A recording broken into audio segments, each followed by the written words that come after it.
नमस्कार, निजी में आपका स्वागत है और मैं हूं आपके साथ जुबैर मलिक। और बुलेटिन की शुरुआत करते हैं इस बड़ी खबर के साथ। योगी सरकार के 4.5 वर्ष पूरे होने पर आम आदमी पार्टी के राज्यसभा सांसद संजय सिंह ने भारतीय जनता पार्टी पर जमकर निशाना साधा है। प्रेस कॉन्फ्रेंस के दौरान संजय सिंह ने कहा कि शिक्षा, स्वास्थ्य, रोजगार के मामले में काफी निचले पायदान पर है, तो वहीं महिलाओं के प्रति अपराध के मामले में उत्तर प्रदेश नंबर 1 पर है। बावजूद इसके कि योगी सरकार बड़े बड़े विज्ञापन छपवाती है और अपना झूठ बखान करती है। इस दौरान संजय सिंह ने विभिन्न मुद्दों को लेकर योगी सरकार को निशाना साधा है और कहा है कि योगी सरकार हर मोर्चे पर फेल है।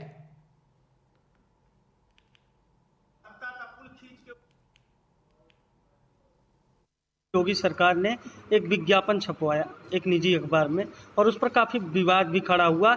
उसमें जो तस्वीरें दिखाई गई फ्लाईओवर की, तो वो कोलकाता की बताई जा रही हैं, उसमें पीली टैक्सी भी दिखाई गई। तो इस पे क्या कहना? आप पुष्टि कर रहे हैं ना, आज 4.5 साल में उनके जो विकास के दावे हैं वो विज्ञापन इस बात की सच्चाई है। अब अपने प्रचार देखिए, हमारे आदित्यनाथ जी विकास की कितनी लंबी सोच रखते हैं। वो कलकत्ता का पुल खींच के उत्तर प्रदेश में ले आते हैं। आप बताइए, ऐसा विकासशील मुख्यमंत्री आपने देखा है? कलकत्ता का पुल और अमेरिका से पूरी की पूरी फैक्ट्री लेके चले आते हैं। आप बताइए।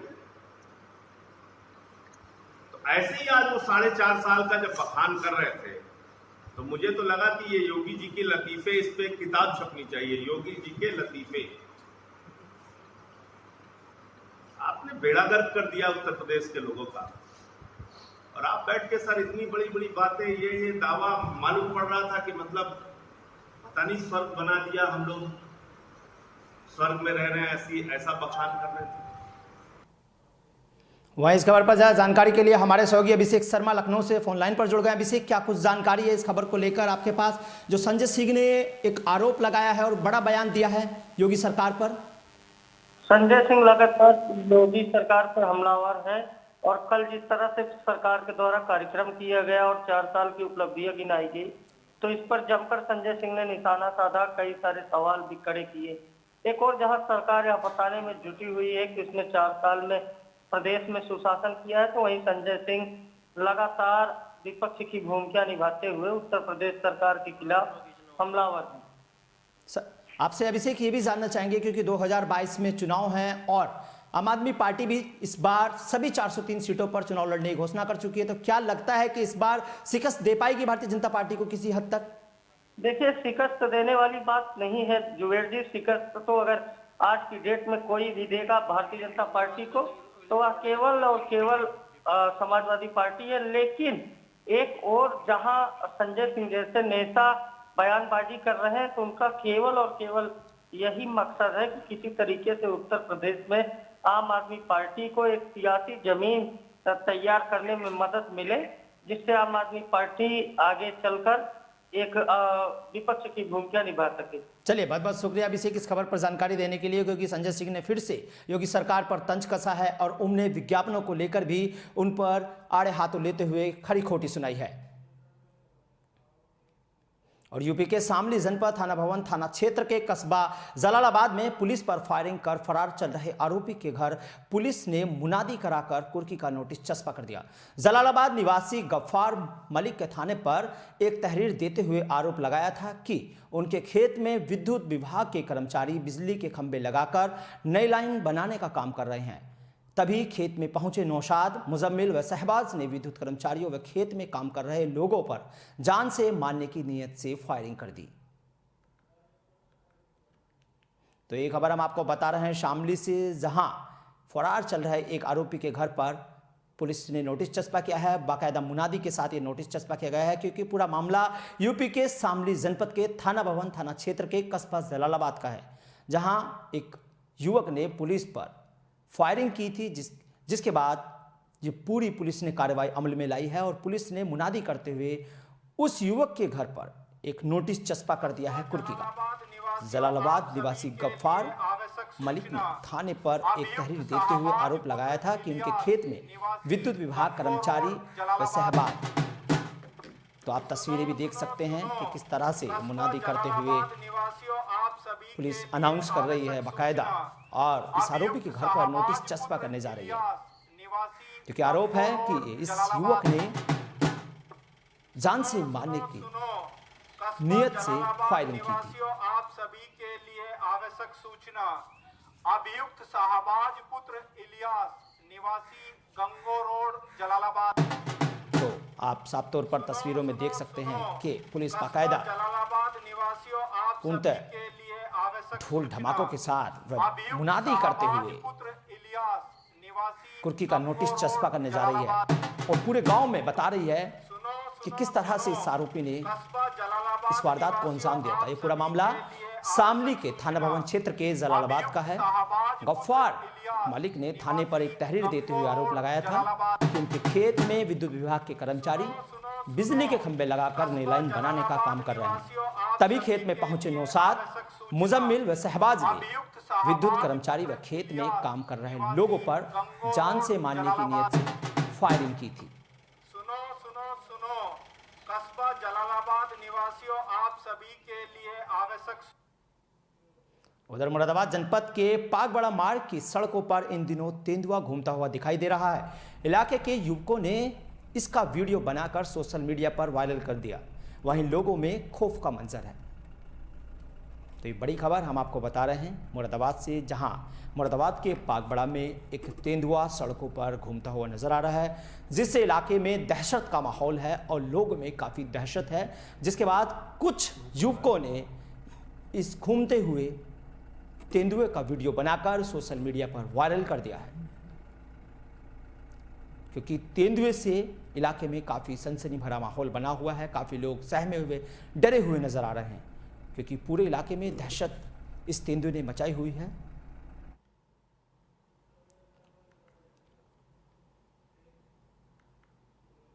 और शामली जनपद में लोग दबंगों की मारपीट से काफी परेशान हैं। परिवार ने पुलिस पर कार्रवाई न करने का आरोप लगाया है। पीड़ित जिला अधिकारी से न्याय की मांग की है। अपनी जान के खतरे के चलते पीड़ित ने गांव से पलायन करने का मन बना लिया है। तो ये खबर हम आपको बता रहे हैं शामली से, जहां शामली जनपद में लोग दबंगों की मारपीट से काफी परेशान हैं, जिसके बाद परिवार ने पुलिस पर भी कार्रवाई न करने के आरोप लगाए हैं। वही पीड़ित परिवार जिला अधिकारी जसजीत कौर से न्याय की मांग करने पहुंच गया और अपनी जान को खतरे के चलते पीड़ित ने गांव से पलायन करने का, यानी कि गांव छोड़ने का भी मन बना लिया है। तो शामली का यह पूरा मामला है, जहां एक परिवार रहता है और वो दबंगों से परेशान होकर उसने गांव छोड़ने का मन बना लिया है। और जी झगड़ा करा फैजान है, अमजद है, अफजाल है, अंदर ही बढ़कर घुस गई, इसी की छिन्ना चप्पी करी, मार पिटाई करी। ये पता नहीं क्या ले बड़े बड़े मारे नोना के डर के मारे अंदर बढ़ गए, तो पोड़ों में भी मारे नोना, धक्के मुक्के मारे, पता नहीं क्या ले तो गोदी लगा अपना। पुलिस में गई थी आप? हाँ जी गए थे, पुलिस में भी गए थे, रिपोर्ट भी लिखवाई, कुछ भी नहीं था। आप लोग ये तो नहीं घूम रहे आप। और आपके मकान पे मकान बिकाऊ लिखा हुआ है, ये क्या है? जो डर के मारे बेच रहे अपन, और क्या कर रहे हैं, बड़े बच्चों को लेकर जाएंगे, आता नहीं मार गिरेंगे। तो हमें क्या चाहते हो आप? जी चाहते हैं चलो कुछ समाधान करो मेरे लिए, उन्हें सजा दो कुछ, और हमें कुछ परेशानी ना हो कई बात की भी। क्या नाम है? आबिद नाम है जी मेरा। कहाँ के हो? बढ़ती खड़ेगे जी। क्या हुआ? मेरे साथ में 3 बार इन्होंने जो है मारपीट कर ली और तीसरी बार घर में घुस के आगे मारा मुझको। किन्होंने कर लिया? अमजद है, अफजाल है, फैजान है। मकान पे मकान बिकाऊ लिखा रखा, क्या मामला क्या है? बस ये जो है धमकी दे रहे मारने की, जो है मैं अपना डर की वजह से 5-7 बच्चे हैं मेरे, मैं इस वजह से जो है अपना डर की वजह से देखना चाह रहा था।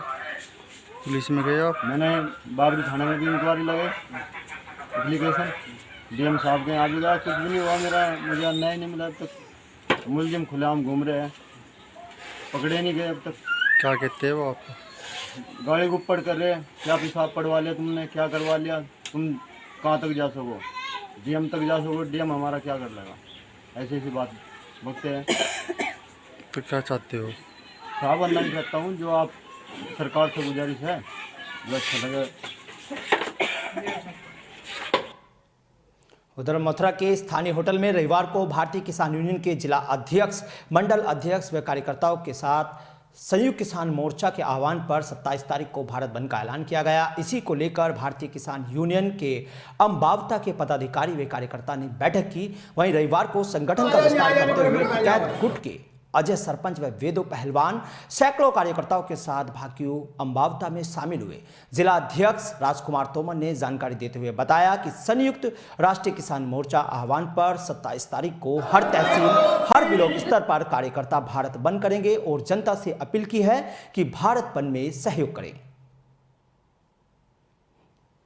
तो संयुक्त किसान मोर्चा के आह्वान पर 27 तारीख को भारत बंद का ऐलान किया गया है, जिसको लेकर के तहसील स्तर से लेकर के ब्लॉक स्तर व जिला स्तर, हर स्तर पर लोगों से व जनता से अपील भी की गई है भारत बंद में सहयोग की। जी, आज किन किन मुद्दों को लेकर मीटिंग रखी गई और क्या रहेगी आगे की रणनीति? मुद्दे तो काफी हैं, परंतु असली मुद्दा तो कालो कानून है। ऋषिपाल अम्बावता जी का आदेश है, जब तक काले कानून वापस नहीं होंगे किसान दंगल आर पार का करके मानेंगे। 27 तारीख की तैयारी है बहुत जोरदारी के साथ में। खाना पूर्ति नहीं होगी, अधिकारियों को मालूम पड़ जाएगा किसानों में कितना करंट है। हाई टेंशन लाइन है किसान, अगर इसको छेड़ दिया है तो ये शांति से नहीं बैठेंगे। अब जय जवान। वहीं इस खबर पर ज्यादा जानकारी के लिए मथुरा से हमारे सहयोगी पवन जुड़ गए हमारे साथ। पवन शर्मा, क्या कुछ जानकारी है इस खबर को लेकर आपके पास, जो कि रविवार को एक होटल में मीटिंग की गई जिसमें भारतीय किसान यूनियन के राजकुमार तोमर जिलाध्यक्ष भी शामिल हुए और 27 तारीख को भारत बंद का ऐलान किया गया था? जी जोगर, मैं बता दूं, एक किसानों की मीटिंग मथुरा में एक होटल में आयोजित की गई थी जिसमें सभी किसान नेताएं मौजूद रहे थे। तो वहाँ ये एक रणनीति तैयार की गई है कि उन्होंने बताया कि आगामी 27 तारीख को आने जो मथुरा बंद का ऐलान वहां से किया गया है। जी, तो पवन आपसे ये भी जानना चाहेंगे, जो इस अनाउंस की बात की जा रही 27 तारीख को भारत बंद की, तो क्या इसके बाद कोई सियासी खेमे में भी हलचल हो सकती है, क्योंकि 2022 में जैसे कि चुनाव नजदीक है? जी बिल्कुल, एक तरफ हम अगर बात करें तो कुछ किसानों से हमने बात की इस बारे में, तो उनका कहना है कि ये कोई किसान नहीं है। अगर किसान होते तो इस प्रकार ये धरना ना देते और ना ही भारत बंद का ऐलान की बात करते। तो कहीं ना कहीं जब भारत बंद होगा तो 2022 का चुनाव है, उसमें भी कुछ ना कुछ तो देखने को मिलेगा। चलिए, बहुत बहुत शुक्रिया आपका इस खबर पर जानकारी देने के लिए, क्योंकि फिर से संयुक्त किसान मोर्चा ने भारत बंद का अनाउंस कर दिया है और जिसको लेकर के अलग अलग जिलों में रणनीति भी बनाई जा रही है। वहीं मथुरा में भी वहाँ के जिलाध्यक्ष ने इसको लेकर रणनीति भी तैयार की है।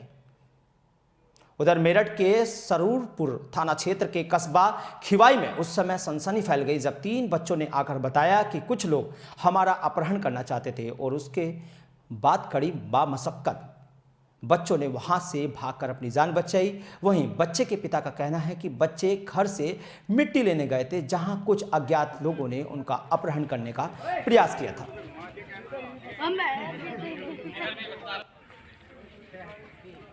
तो ये पूरा मामला मेरठ के सरूरपुर थाना क्षेत्र का। क्या हुआ आपके बच्चे के साथ? ये बच्चे गए थे पीली मिट्टी लेने। अच्छे। और इन्होंने पीली मिट्टी ठेली में भर दी जी। तो उसके बाद में वो आदमी मोटरसाइकिल पर आया और उसने आने के बाद में इन्हें तुम ये मिट्टी पीली नहीं है, एक में मिट्टी पीली है, मैं वहाँ से दिलाऊंगा। अच्छा। ये उसके गए चले गए, फावड़ा इन्हीं से उनने फावड़ा लिया जी। और वहाँ खड्डा खोद के और इनकी जो है जब ये अंदर ले गए इन्हें तो अपनी फेंट में से उन्होंने काटा छुरा जी। छुरा काटने के बाद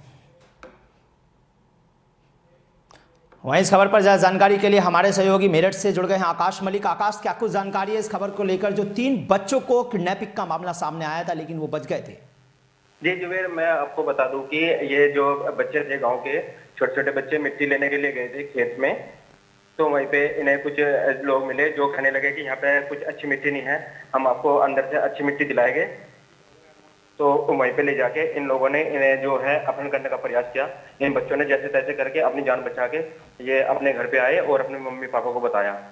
अभिषेक, आपसे ये भी जानना चाहेंगे आकाश आपसे ये भी जानना चाहेंगे कि ये जो लोग सब थाने गए थे, तो थाने में जाके पुलिस की ओर से क्या कार्रवाई की गई? पुलिस के ओर पर पुलिस ने कोई कार्रवाई नहीं की। पुलिस ने इसको शराबी बताकर छोड़ दिया कि यह एक शराबी है और ऐसे ही वो कर रहा था, तो पुलिस ने कोई भी कार्रवाई नहीं की। अच्छा, तो फिर उसके बाद इन्होंने कहीं और गांव वालों ने ही पुलिस को दिया था। आकाश, आपसे ये भी जानना चाहेंगे उसके बाद इन्होंने कि जिला प्रशासन स्तर पर कोई कार्रवाई की मांग की है? नहीं, ये बेचारे गरीब तबके के लोग हैं, तो इनकी कोई सुनवाई नहीं हुई। इन लोगों ने हर जगह तक अपनी मीडिया के द्वारा भी आवाज उठानी चाहिए, पर लेकिन इनकी कोई आवाज नहीं उठी अभी तक। चलिए, बहुत बहुत शुक्रिया आकाश इस खबर पर जानकारी देने के लिए, क्योंकि यह पूरा मामला मेरठ क्षेत्र का है, जहां 3 बच्चों को कुछ लोगों ने अपहरण करने की कोशिश की, लेकिन वो बामुशक्कत वहां से जान बचाकर भाग निकले। उधर पंजाब के घटना पर केंद्रीय गृह राज्य मंत्री अजय मिश्र टेनी का बयान, अमरिंदर सिंह द्वारा सिद्धू पर लगाए गए आरोपों की जांच होनी चाहिए। पंजाब में राजनीतिक हालात और मुख्यमंत्री अमरिंदर सिंह के इस्तीफे पर गृह राज्य मंत्री ने कहा कि वह दूसरे राजनीतिक दल का मामला है, लेकिन कांग्रेस की स्थिति हर जगह नाजुक बनी हुई है। साथ ही उन्होंने कहा कि 4.5 साल की उपलब्धियों को लेकर हम जनता के बीच जा रहे हैं और प्रदेश का माहौल बीजेपी के पक्ष में है और इस बार भी भारतीय जनता पार्टी 300 से ज्यादा सीटें जीतकर अपनी सरकार बनाएगी। तो इस बार फिर से एक बार जो अजय मिश्र टेनी हैं, जो कि गृह राज्य मंत्री हैं, उन्होंने कांग्रेस को आड़े हाथे लेते हुए निशाना साधा है और उन्होंने अमरिंदर सिंह के इस्तीफे के बाद सिद्धू पर लगाए गए आरोपों की भी जांच की भी मांग की है, क्योंकि इससे पहले भी जब अमरिंदर सिंह सत्ता में थे और वो मुख्यमंत्री थे, उस समय भी वो जब पाकिस्तान गए थे, उस समय भी उन्होंने इस बात की मांग की थी कि सिद्धू पर लगाए आरोपों की जांच होनी चाहिए और अब फिर एक बार ये मांग उठने लगी है, जिसके बाद उन्होंने फिर से इसकी मांग की है। वहीं इस खबर पर ज्यादा जानकारी के लिए हमारे सहयोगी हिमांशु श्रीवास्तव जुड़ गए। हिमांशु, क्या कुछ जानकारी है इस खबर को लेकर आपके पास? सर, मैं आपको बताना चाह रहा हूँ, कल लखीमपुर खीरी में गृह राज्य मंत्री अजय मिश्र टेनी जी ने प्रेस कॉन्फ्रेंस करते हुए कांग्रेस पे एक निशाना साधा है। जो सिद्धू जी हैं, जो उन पे आरोप लग रहे हैं, तो उन आरोपों को की जांच करनी चाहिए सरकार को। अच्छा, एक बात और आपसे जानना चाहेंगे, जैसे कि हिमांशु जैसा कहना है कि भारतीय जनता पार्टी इस बार फिर उन्होंने दावा कर दिया 300+ सीटें जीत कर लाने वाली है, लेकिन कुछ सर्वे जब हाल ही में आए थे उसमें 250+ के आसपास सीटें दिखाई जा रही थी, तो क्या लगता है इस बार बीजेपी उस दमखम के साथ आगे बढ़ रही है? नहीं, इस बार चुनाव जितना नजदीक आता जा रहा है, हर पार्टी अपना दौरा कर रही है और भारतीय जनता पार्टी भी हर जिले में दौरा कर रही है और जाहिर सी बात अब आगे देखने की बात यह है किस तरह किसकी सरकार जनता बनाएगी। एक तरफ बेरोजगारी और दूसरी तरफ बॉर्डरों पर बैठे किसान, क्या इस बार भारतीय जनता पार्टी के लिए 2022 विधानसभा चुनाव में कोई आफत बन सकते हैं क्या? बिल्कुल, आपको बताना चाह रहे हैं, अब जनता इस बार देखिए किसको चुनती है। चलिए, बहुत बहुत शुक्रिया इस खबर पर जानकारी देने के लिए, क्योंकि अजय मिश्र टेनी ने भी एक बार फिर से अमरिंदर सिंह द्वारा सिद्धू पर लगाए गए आरोपों की जांच की मांग की है और पंजाब में राजनीतिक हालात और मुख्यमंत्री अमरिंदर सिंह के इस्तीफे गृह मंत्री ने कहा है। और इस बुलेटिन में फिलहाल इतना ही। देश से प्रदेश की तमाम खबरें देखने के लिए बने रहिए निजी टी के साथ। फिलहाल मुझे दीजिए इजाजत।